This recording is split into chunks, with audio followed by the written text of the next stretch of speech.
네, 윤석열 대통령이 오늘 김주현 금융위원장으로부터 업무 보고를 받았습니다. 업무 보고엔 취약 부분에 대한 금융 지원 등의 내용이 담겼는데요.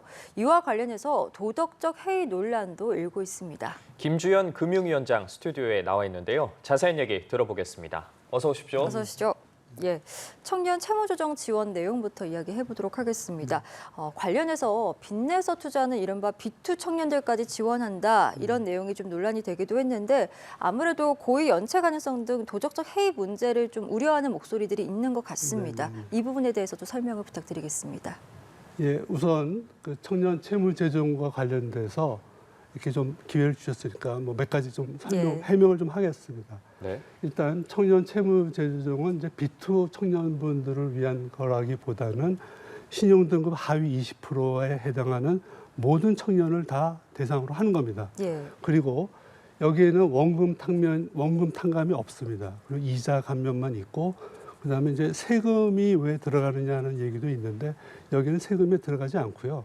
채무 재조정에 대해서 금융기관들이 동의를 하면 그 부담은 금융기관들이 지는 겁니다. 그리고 이거는 여러 가지 지금 특수한 상황을 고려해서 한시적으로 1년 동안만 운영한다는 걸 말씀드립니다. 그런데 그래도 여전히 이제 성실히 빚 갚는 사람이 있는데 왜 이렇게 탕감을 해주느냐. 그다음에 이제 고의 연체 이런 가능성에 대해서도 문제를 제기합니다. 그래서 이제 요거와 관련돼서는 제가 조금 말씀을 좀 부연해서 드리면은 사실은 어느 사회에서나 기업이든 개인이든 경제 생활을 하다 보면은 본의 아니게 빚을 제대로 상환할 수 없는 경우가 생깁니다. 그렇죠. 네. 그러면 당연히 우리나라뿐만 아니라 어느 나라에서도 상환 능력에 맞게끔 채무를 좀 조정을 해줍니다. 예. 그래서 이제 우리나라 같은 경우에는 기업 같은 경우에는 뭐 옛날에 법정관리라는 용어는 보통 많이 쓰는데 뭐 회생 절차라든가 이제 법정관리에 가고 개인도 좀 채무 조정을 해줍니다. 그러면 예를 들면 이제 법정관리에 일단 들어가면 그러면 채권자가 권리 행사하는 것도 일단 조금 정지를 좀 시켜주고 채무 탕감도 굉장히 많이 해줍니다. 그런데 이제 왜 그러면 기업들이 그렇게 좋은 혜택이 있는데 법정 관리를 안 가냐. 그거는 제 생각에는 한 두세 가지 이유가 있다고 생각합니다. 그러니까 첫 번째는 뭐냐면 아무나 가는 게 아니라 굉장히 어려워진 정말 정상적인 채무가 상환이 안 돼서 거의 파탄 상황에 이루어진 그 기업이나 그런 데만 갈 수 있게 첫 번째 제한하고 네. 그래서 일단 채무 재조정할 때도 원금 탕감을 당연히 해주는 게 아니라 원래 뭐 만기 연장이나 이제 이런 걸 해보고 도저히 이거 갖고 안 되면 예외적으로 원리금 상환을 해줍니다. 그리고 원리금 감면을 할 때는 당연히 재산이나 소득에 대해서 엄격하게 조사를 해서 이제 과도하게 원리금 감면이 되지 않도록 하는 그런 조치를 취하고 그다음에 이런 혜택을 받으면 불이익이 따릅니다. 법정관리 기업에 들어가 보면 또 나름대로 법정관리 기업이기 때문에 여러 가지 불이익이 생기고 개인도 신용 정보가 기록이 되기 때문에 정상적인 그 거래가 좀 어려워집니다. 그래서 이제 이런 불이익까지 생각하면 그러면은 좀 혜택을 받기 위해서 일부러 뭐 빚을 안 갚는다든가 이런 거는 생각보다 이렇게 많지는 않을 겁니다. 그래서 이제 그런 그 제도를 조금 이해를 해주셨으면 해서 좀 제가 설명을 좀 드렸습니다. 예, 이런 논란들이 도움이 절실한 청년들에게까지 어떻게 보면 도움을 줄 수 없는 상황을 만들 수 있으니까 이렇게 또 해명을 해주신 것 같은데 실제 청년들 중에서 이 B2로 인해서 채무가 연체된 사람들이 어느 정도 있습니까? 그 채무 연체는 이제 여러 가지 요인에서 있을 수가 있다고 생각합니다. 그래서 꼭 B2 때문에 채무를 못 감사하는 사람은 정확하게 산정하기는 쉽지 않지만 다만 이제 저희가 이제 관련 통계를 보면 최근에 나온 통계를 보면 이제 취약 차주라고 있습니다. 예. 취약 차주라는 게 다중 채무자에다가 소득도 하위고 그다음에 신용 등급도 하위인 이러한 그 차주인데 다른 연령대에 비해서 20, 30대 차주 중에서 취약 차주 비율이 훨씬 더 높습니다. 그리고 연체율을 보더라도 다른 연령대에서는 조금씩 감소하고 있는데 이 20, 30대는 연체율이 증가하고 있습니다.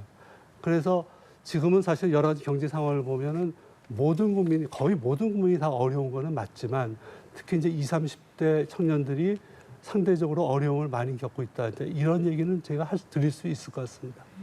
네. 또 이 소상공인과 그 자영업자를 위한 30조 원 규모의 이 새출발 기금 또한 도덕적 해이 논란이 좀 일기도 했습니다. 이 금융업계뿐만 아니라 시도지사들도 우려를 하고 있는데 이와 관련해서는 어떻게 조율하실 생각이십니까? 네, 그래서 이제 그 채무 탕감과 관련돼서 이걸 우리가 어떻게 이해를 하고 받아들일 거냐 하는 거는 제가 일부러 처음에 예. 조금 시간을 들여서 네, 설명했고요. 지금 그 새출발 기금과 관련돼서는 관련 금융기관들하고 그다음에 이제 신용보증기금, 그다음에 지자체하고 그다음에 중기부까지 같이 이렇게 모여서 이야기를 하고 있습니다.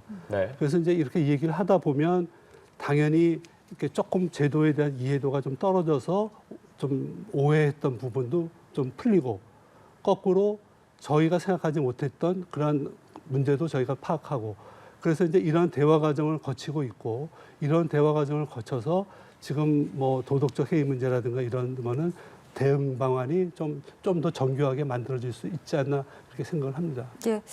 그리고 변동금리를 고정금리로 바꿔주는 안심전환 대출도 관심입니다. 이게 2015년 그리고 2019년에 이어서 이번이 세 번째인데 뭐 일각에서는 기존 고정금리 대출자들에게는 좀 역차별이 아니냐 이런 지적도 있는 것 같습니다. 이 부분에 대해서는 어떻게 좀 설명해 주실까요? 그래서 일단 안심전환 대출이라는 게 그러니까 변동금리부 주택담보대출을 이제 고정금리로 바꿔주는 거거든요. 예. 그런데 이제 요번에 이제 그 우대에서 안심전환 대출을 하는 거는 이제 대상자를 보면 이제 모든 고정금리 신청자를 변동금리 신청자를 하는 게 예. 아니고요.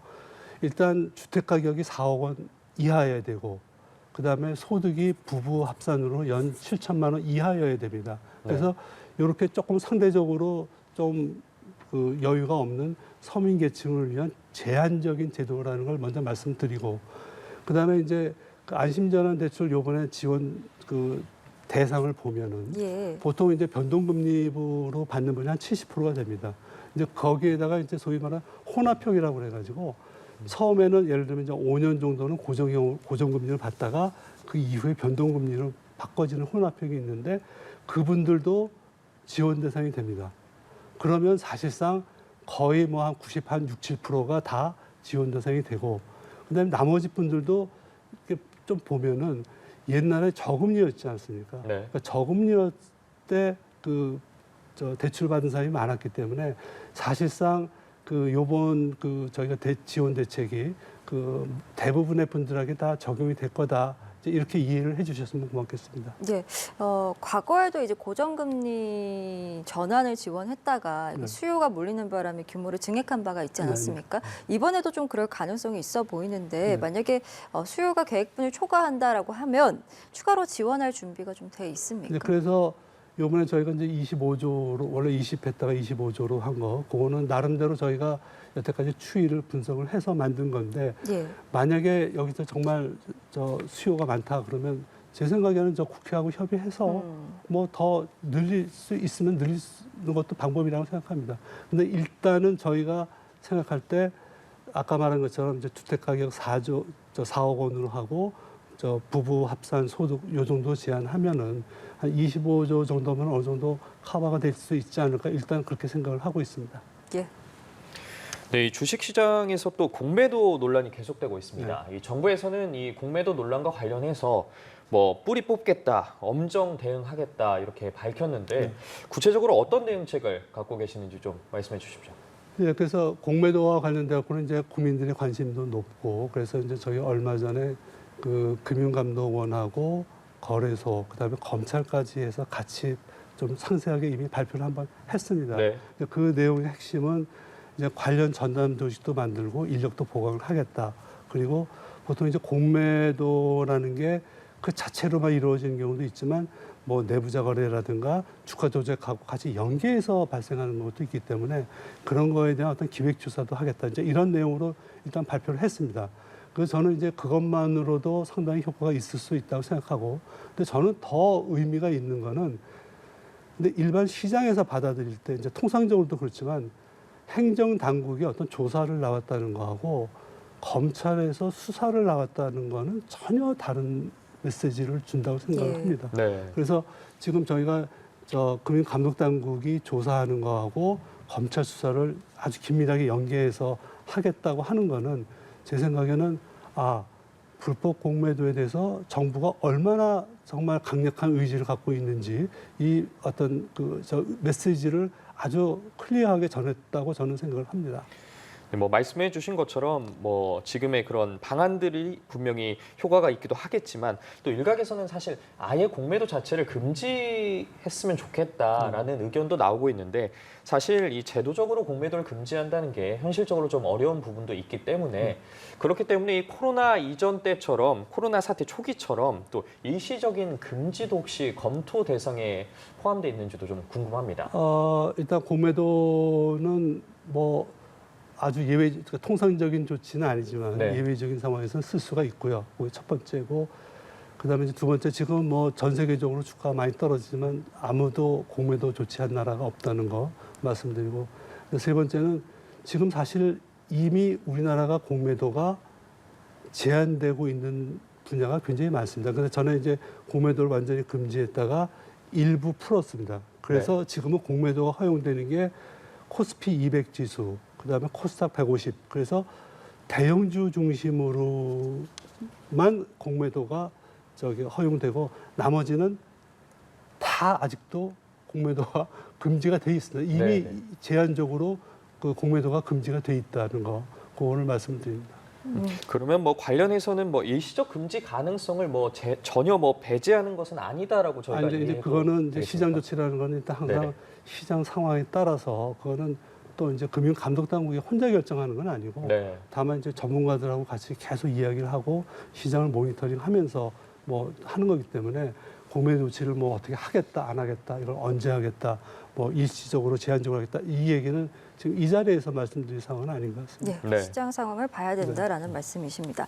가상자산 이야기도 좀 해보겠습니다. 뭐 많은 분들이 워낙 투자를 많이 하고 계시기 때문에 투자자 보호를 위한 규율 체계를 갖춰야 할 텐데 이게 세계 각국에서도 굉장히 많은 시간이 소요된 걸로 알고 있습니다. 우리도 서둘러서 좀 이런 체계를 갖춰야 할 텐데 언제쯤 추진이 되겠습니까? 예, 지금 뭐 말씀하신 대로 이게 가상자산이라는 게 그 기본 베이스가 이제 블록체인이라는 전에 이제 전혀 익숙하지 않은 기술에 예. 기반을 하고 또 거기에 따른 가상자산도 전혀 새로운 형태의 자산이다 보니까 이걸 도대체 어떻게 이해하고 대응해야 될지 각국에서도 굉장히 고민을 많이 하고 있고 네. 그러다 보니까 이제 전 세계적으로 입법적 대응이 좀 지연되고 있는 건 맞습니다. 그래서 이제 미국도 그 주요 이제 정부 부처에다가 이 가상자산에 대해서 어떻게 인식하고 어떻게 대응할지에 대해서 한번 좀 심도 있게 검토해서 보고서를 이제 금년 연말 정도에 다 내도록 그렇게 조치를 한 바 있고요. 네. 그래서 이거에 대해서는 지금 국회에서도 이제 법이 한 13개가 계류가 돼 있고 그다음에 저희도 내부적으로 이제 법을 어떻게 만들어야 될지 해서 검토를 하고 있습니다. 그래서 이게 준비가 되는 대로 이걸 공론화를 시켜서 논의를 할 예정입니다. 근데 이제 아마도 좀 논란이 좀 많을 걸로 생각합니다. 저는 예. 생각은. 네. 네. 그리고 사실 그 위원장께서는 지명 직후에 이 기자간담회 때부터 네. 뭐 적극적으로 뭐 과거 규제에 대해서 개선 입장을 밝히신 바 있습니다. 뭐 과거의 뭐 금융과 산업의 뭐 분리나 전업주의 등 같은 규제들에 대해서 과감히 개선하겠다고 말씀을 하셨는데 뭐 사실 저희가 뭐 특정 회사를 언급하긴 좀 그렇지만 뭐 예를 들면 그럼 삼성은행, 뭐 하나은행도 나올 수 있는 겁니까? 금산분리 완화라든가 이런 게 좀 언론에서 이제 조금 그 언급이 되고 조금 네. 비판적으로 그 이야기하는 것도 제가 들은 바 있습니다.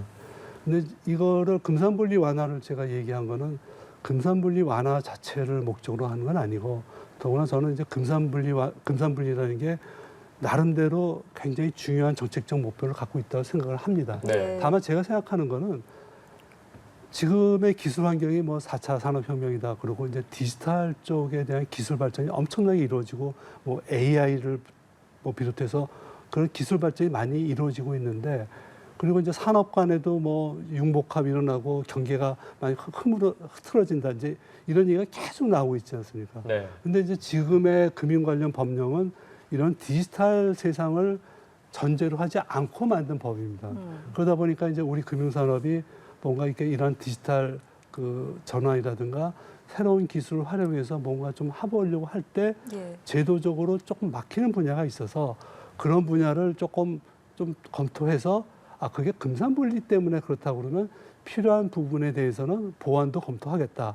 그리고 다만 금산분리에 대해서 수정을 하더라도 그에 따라서 어떤 위험이 있는지 그리고 소비자 보호에 어떤 문제가 있는지는 당연히 검토를 해서 거기에 대한 보완 대책이 마련돼야만 제도를 바꿀 수 있다고 생각을 합니다. 그러니까 무슨 뭐 삼성은행, 하나은행 이런 얘기는 조금 저희가 지금 생각하고 있는 그런 이슈는 아니다라는 걸 말씀드립니다. 알겠습니다.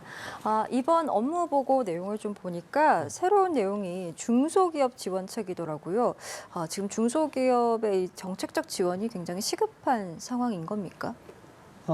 지금 이제 흐름을 보면 이제 얼마 전까지만 해도 이제 코로나 상황으로 인해서 이제 코로나 상황이라는 게 특히 이제 소상공인이나 자영업자분들은 정상적인 영업을 하기 어려운 상황으로 만들었으니까 그러면 이제 그런 분들에 대한 대책이 굉장히 시급했기 때문에 이제 그런 분들에 대한 대책을 위주로 만들었습니다. 근데 이제 최근에 이제 그 뭐 몇 달 사이에 나타나는 현상은 갑자기 예상보다 물가가 오르면서 금리도 막 뛰고 그다음에 환율도 오르고 또 뭐 원자재 가격 상승 그다음에 경기 침체까지도 얘기가 되고 있는 상황이다 보니까 그러면 이제 이런 상황이면은 뭐 소상공인 자영업자 분들뿐만 아니라 중소기업도 어려워질 가능성이 있다고 생각을 합니다. 그래서 이제 이런 가능성에 대비해서 저희가 면밀히 살펴보고 그래서 이런 중소기업들이 이제 과도기적으로 어려움에 빠지지 않도록 좀 지원을 좀 하려고 생각을 하고 있습니다. 네, 말씀해 주신 것처럼 실질적으로 우리 경제에 도움이 되는 방안들이 지속적으로 이루어지기를 바라겠습니다. 오늘 금융지원 등 관련 내용 김주연 금융위원장 모시고 이야기 나눠봤습니다. 오늘 말씀 여기까지 듣겠습니다. 고맙습니다. 고맙습니다.